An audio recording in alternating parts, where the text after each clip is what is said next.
Señora, soy un repartidor. Este es su paquete, es para el 12B. Voy a llamar a la policía ahora mismo. Esto es inaceptable. Solo estoy haciendo mi trabajo. Usted se está equivocando. Mire la dirección aquí, exactamente su Ya casa. veremos cuando llegue la patrulla. El Sol de la Tard, normalmente un cálido abrazo sobre Sterling Heights, Michigan. Proyecto largas sombras acusadores el 23 de octubre. Para Marcus Thorne, un conductor de reparto senior de Elite Logistics, comenzó como cualquier otro martes. Para el oficial David Chun, ese conversió en la última entrada, en un preocupado registro de mala conducta, un registro que contaba con 17 quejas formales en su contra. 17. Marcus Thorne, un hombre con un historial impecable, un título en gestión logística, y 8 años de servicio ejemplar, estaba a punto de ser tratado como un criminal. Su profesionalismo, su merecido puesto, su humanidad misma, serían desestimados de un solo golpe, lleno de prejuicios. Antes de continuar, ¿desde donde nos ves? Deja un comentario abajo y cuéntanoslo. Tu participación nos ayuda a sacar a la luz estas historias. Sterling Heights, una ciudad a menudo elogiada por su tranquilidad suburbana, y sus barrios meticulosamente cuidados, es esencial de tu menos serena en esa fresca tarde otoño. Una ligera brisa susurraba entre los robos maduros que bordeaban Maplewood Drive, esparciendo hojas doradas sobre los jardines bien cuidados. El aire traía un ligero aroma a humo de lina y tierra humida, típico de finales de octubre en el Medio Oeste. Eran las 15:47 cuando Marcus Thorne, conduciendo una impecable camioneta blanca de Elite Logistics, se detuvo en el número 1422 de Maplewood Drive, una extensa casa colonial Delaware ladrillo. El cielo, una vasta extensión de un azul pálido, no ofrecía ningún indicio de la tormenta que estaba a punto de estallar. Marcus Thorne no era solo un repartidor, era un pilar de eficiencia y confiabilidad. A sus 36 años había cimentado su carrera en la precisión y la confianza. Tras obtener un título de asociado en gestión logística en Macomb Community College, se unió a Elite Logistics, ascendiendo rápidamente en la empresa. Sus 8 años en la empresa se caracterizaron por una excelencia constante. Contaba con certifications en transporte de materiales peligrosos y gestión de la cadena de frío, cruciales para los productos farmacéuticos de alto valor y el instrumento delicado en los que Elite Logistics se especializaba. El año pasado, recibió el prestigioso galardón Conductor del Año de Elite Logistics por su impecable historial de seguridad y sus impecables puntuations en las opiniones de los clientes. Era conocido por su meticulosa atención al detalle, su infalible puntualidad y su trato cortés. Marcus Thorne había ganado su puesto, su reputación y el respeto de sus colegas y clientes gracias a su gran esfuerzo y dedicación. Era un profesional, un hombre de familia y un miembro activo de su comunidad. El oficial David Chun, por otro lado, tenía un historial distinto. A sus 42 años y 15 años en el departamento de policía de Sterling Heights, su gestión se centraba menos en el servicio público y más en un patrón de mala conducta documentada. Los registros de asuntos internos muestran 17 denuncias formales presentadas en su contra durante la última década. El patrón era claro. Una línea inquietante de comportamiento agresivo, discriminación racial y una constante incapacidad para calmar las situaciones. Un incidente, que se remonta a abril de 2017, involucró una parada de tráfico donde el oficial detuvo a una familia latina por una luz trasera rota. A pesar de que el conductor presentó de inmediato un seguro y una matrícula válidos, quien exigió que salieran del vehículo, supuestamente por movimientos sospechosos.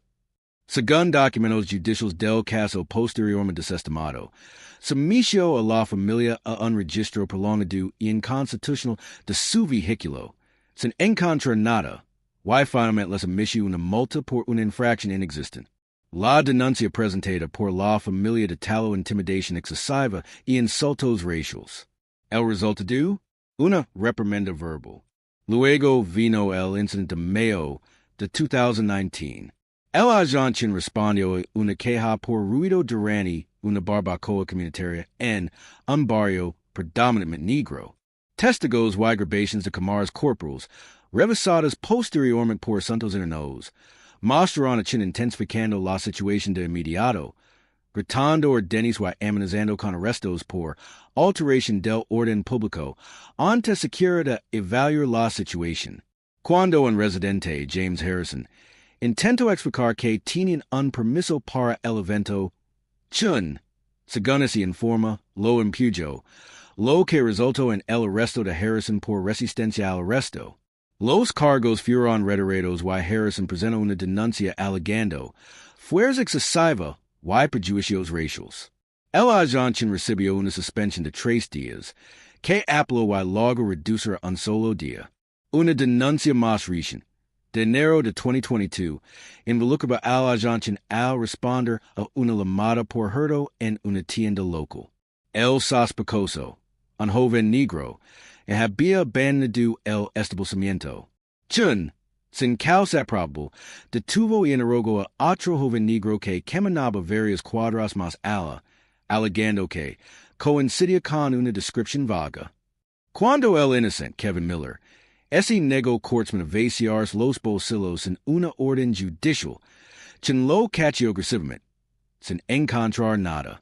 La denuncia de Miller detalaba humiliación y un registro legal. El hallazgo no se ha confirmado el hallazgo debido a pruebas insuficientes, a pesar del relato detalado de Miller y la falta de una justificación clara en las imágenes de la cámara corporal de Chun.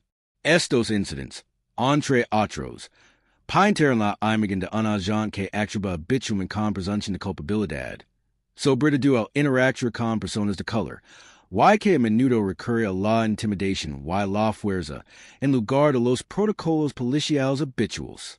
Este patrón establecido, en gran medida ignorado por el departamento, sentó las bases para los sucesos del 23 de octubre. La llamada luego al 9/11, de Sterling Heights a las 1549. La persona que llamó, posteriormente identificada como Karen Thompson, de 52 años y residente de Maplewood Drive 1422, estaba agitada. Su voz, aguda y cargada de sospecha, interrumpió la centro de llamadas. Sí, necesito un agente inmediato, declaró con tono urgente. Hay un hombre sospechoso, un hombre negro, merodeando la casa de mi vecino. Conduce una camioneta blanca. Parece una camioneta de reparto, pero simplemente está ahí parado, sin entregar nada. Creo que está inspeccionando el lugar. Hemos tenido robos en la zona, ¿sabe? No parece este lugar. El operator, siguiendo el protocolo, anotó la descripción y la preocupación de la persona que llamó, marcándola como un report de persona/actividad sospechosa.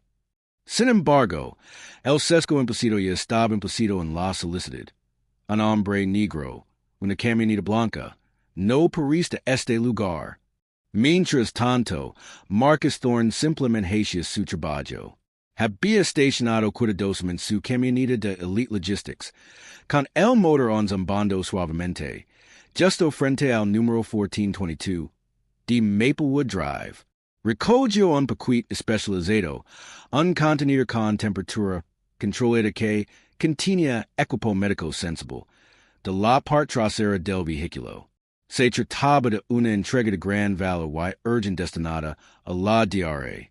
Evelyn Hayes, una reconocida cardióloga pediátrica que solía trabajar desde su oficina en casa.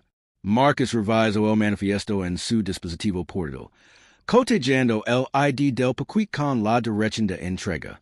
Luego, tomó una foto geolocalizada del paquete en el Porsche, un procedimiento estándar de Elite Logistics para confirmar la entrega y el estado. Estaba a punto de llamar a la puerta cuando el inconfundible alito de la sirena, que se acercaba rápidamente, interrumpió la tranquilidad de la tarde. Deberian los agents estar obligados a verificar las credentials y la situación de una persona antes de iniciar cualquier tipo de confrontación. Cuéntanos tu opinión en los comentarios. La patrulla del oficial freno bruscamente detrás de la furgoneta de Elite Logistics, con las luces destilando, banando la calle de una luz roja y azul vibrante y urgent. Salió del vehículo con una rapidez demostrada, con la mano apoyada en su arma y su actitud inmediatamente confrontativa. Oy, tú. Allegé de esa puerta, grito, amplificado por el repentino silencio que se había apoderado de la calle. Marcus, sobresaltado pero sereno, ese giró lentamente, levantando instintivamente las manos para mostrar que estaban vacías. Con el paquete de entrega en una mano, y su escáner portal en la otra. Oficial, solo estoy haciendo una entrega. Dijo con calma, con voz serena y profesional. Logística Elite. Tengo un paquete para el Dr. Hayes. Suelta el paquete. Pon las manos donde pueda verlas. Ordino Chun, alzando la voz, ignorando la explicación de Marcus. Marcus, unprofessional experimento, conoce el procedimiento. Coloco con cuidado el paquete en el Porsche y luego levanto las manos lentamente. Agent, puedo mostrar mi identificación, la placa de mi empresa y el manifiesto de entrega aquí mismo. Ofreció, señalando con la cabeza hacia su escáner. Dij manos arriba. No se muevan. Chinavanzo con los ojos entrecerrados, fijos. ¿Qué haces aquí? Encajas con la descripción de una persona sospechosa. Hemos tenido robos en esta zona. Soy repartidor, señor. Reiteró Marcus, con una paciencia inquebrantable a pesar de la creciente tensión. Tengo el uniforme de mi empresa, mi identificación y el manifiesto oficial. Estoy entregando un paquete para el Dr. Hayes en esta dirección. Puede ver el logo de Elite Logistics en mi camioneta y en mi camisa. Chin ese burlo, acercandos. Cualquiera puede ponerse un uniforme. Cualquiera puede finger que sí. Necesito ver su identificación. Ahora, su tono era acusador, destinoso ante la evidencia evidente que los rodeaba. Marcus, con movimientos lentos y pausados, buscó su billetera en el bolsillo trasero, con cuidado de mantener las manos visibles. Mi licencia de conducir, agent, y mi identificación de Elite Logistics. Se las ofreció. Chun los arrobado, sin apenas mirar la placa de Elite Logistics. Recorrió con la mirada el carnet de conducir de Marcus. Luego volvió a mirarlo, con un destello legible en la mirada. ¿Qué hay en la furgoneta? ¿De dónde vienen? Insistió con las identificaciones en la mano. La camioneta con suministros médicos, carga estándar de Elite Logistics. Acabo de llegar de nuestro centro de distribución en Troy. Explicó Marcus con voz serena, aunque la tensión comenzaba a notarse. Tengo mi hoja de ruta, mi horario, todo en mi escáner. Para entonces, los vecinos se asomaban tras las cortinas. Algunos habían salido a sus porches, atraídos por las luces intermitentes y la voz aguda de Chun. Karen Thompson, quien Lamo, había salido de su casa y estaba de pie en el jardín delantero, observando la escena con una expresión de suficiencia y satisfacción. Esto no cuadra, declaró Chun, ignorando la evidencia, con un tono agresivo. Estás actuando de forma sospechosa. Voy a tener que detener. Busco sus esposas. Justo cuando Chun agarraba la muñeca de Marcus, luego una patrulla. La sargento Elena Rodriguez, supervisor directo de Chun, conocida por su mesura y su apego al protocolo. Salió. Había estado escuchando la llamada, y algo en el tono de voz de Chun, cada vez más intenso, había disparado las alarmas. Inmediatamente registró la escena. La agente deteniendo agresivamente a un hombre con uniforme de reparto, una furgoneta transparente de Elite Logistics y un paquete en el Porsche. Official Chun, ¿qué ocurre? La vos firme del sargento Rodriguez attraviesa la tensión. Chinesi gyro, con el rostro enrojecido. Sargento, persona sospechosa. Respondiendo a una llamada al 911. Se resiste. Está entregando un paquete, agent, interrumpió Rodriguez. Recorriendo con la mirada la escena, evaluando rápidamente lo obvio. Camino directamente hacia Marcus, encontrando su mirada con una expresión de disculpa. Señor, ¿es usted Marcus Thorne de Elite Logistics? Sí, sargento, respondió Marcus aliviado, con la muñeca en el lugar de Chun. Rodriguez así gyro bruscamente hacia Chun. Official Chun, suéltalo. Inmediatamente. Why entreguim su cámara corporal? Why su placa? Why su arma? Ahora, su voz no admite réplica. La ordinera categórica. La resolución inmediata fue rápida y contundente. La sargento Rodriguez, tras revisar las imágenes de la cámara corporal de la Janchen, en el lugar y cojar la identificación de Marcus Thorne con la de Elite Logistics, confirmó rápidamente la versión de Marcus. Se disculpó personalmente con Marcus, asegurándose de que su paquete fuera entregado a la DRA. Hayes Queen, alertada por la conmoción, salió de su casa y confirmó que esperaba una entrega de Elite Logistics.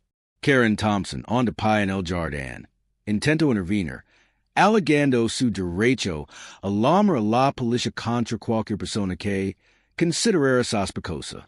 Sin embargo, la sargento Rodriguez lo informó que su denuncia falsa y sus acusaciones infundadas quedarían documentadas formalmente.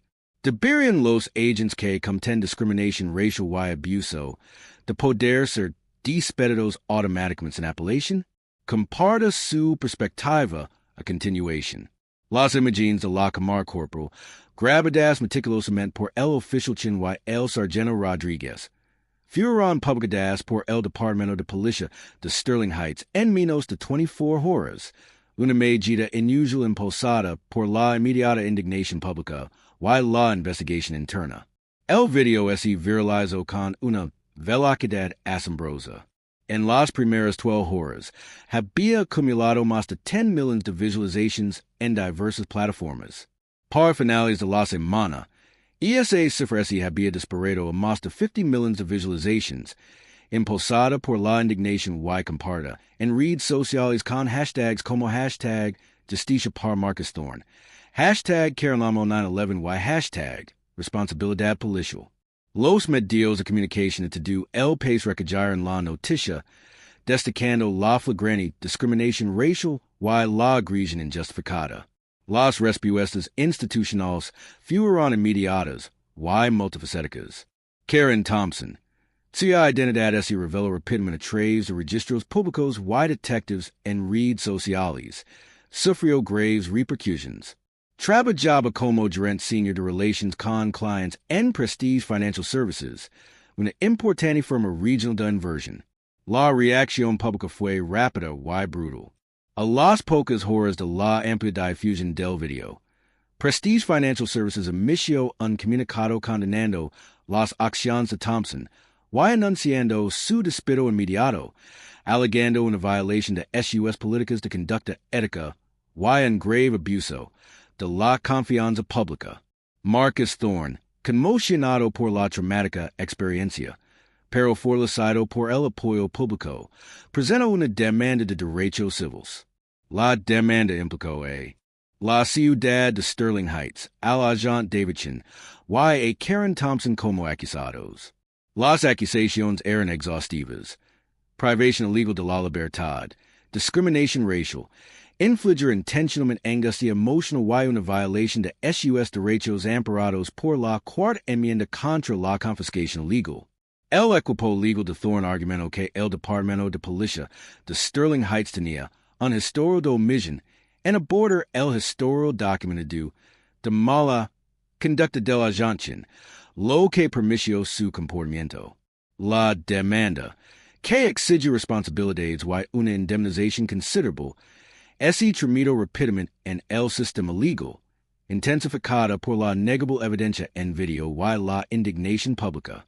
En una decisión histórica, menos de 6 meses después del incidente, la ciudad de Sterling Heights legó un acuerdo con Marcus Thorne por $7 millones.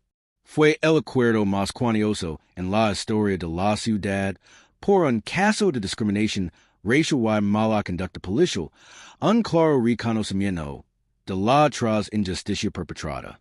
Karen Thompson también legó un acuerdo confidencial con Thorne, aunque los términos no se revelaron. Ese entendió ampliamente que ese trataba de una suma considerable, la carrera del oficial Davidson, que depende de un hilo, finalmente ese vio truncada.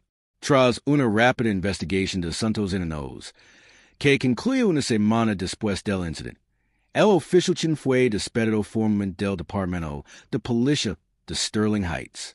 Su carta de despido, un documento que posteriormente se hizo público mediante documentos judiciales, declaraba: sus acciones del 23 de octubre de 2023 constituyen una flagrante violación de la política departamental en materia de desescalada, conducta profesional y actuación policial imparcial.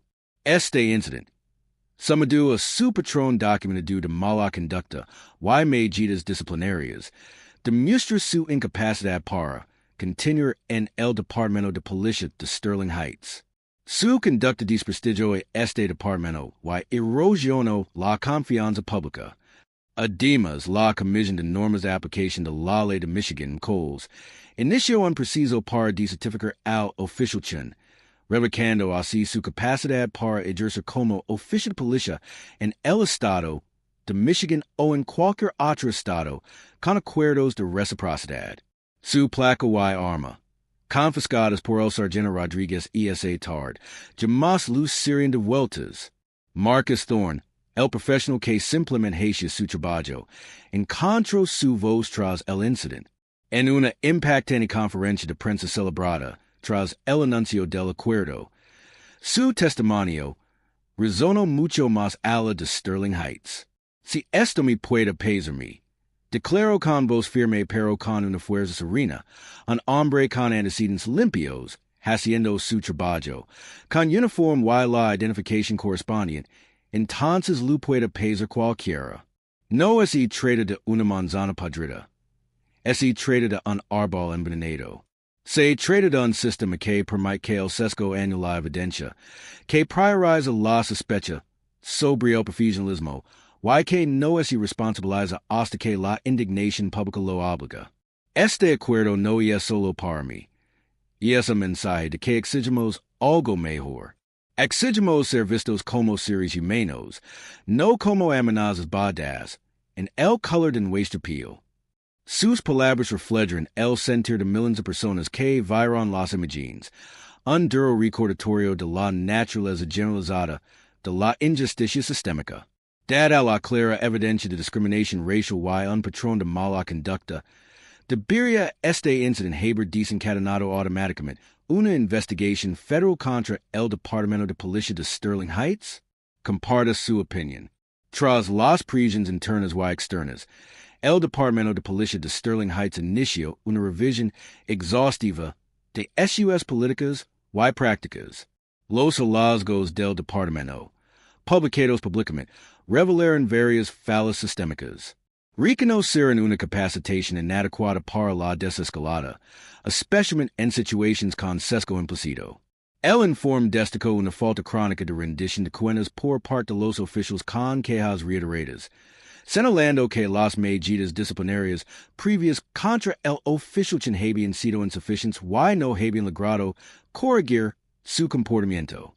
Además, la revisión identificó deficiencias en los programas de capacitación sobre sesgo implícito del departamento, que se consideraron superficiales y ineficaces para prevenir la actuación policial perniciosa.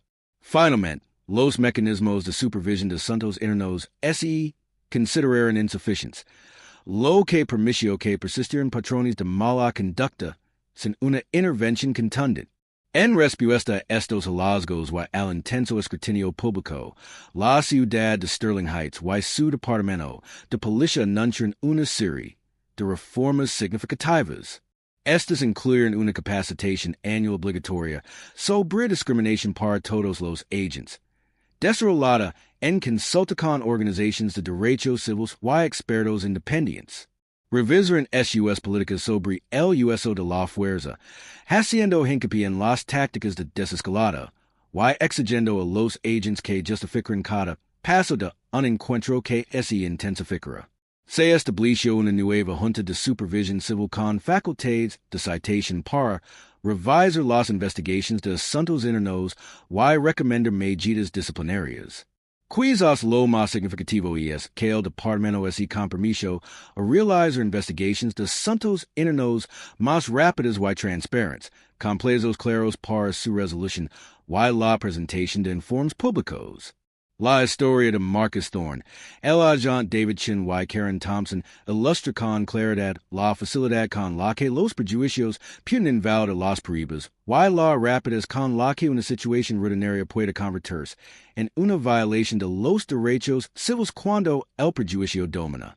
Revela las profundas consecuencias de convertir el 911 en un arma, convirtiendo una herramienta de seguridad pública en un instrumento de discriminación. Marcus Thorne sufrió humiliación y trauma.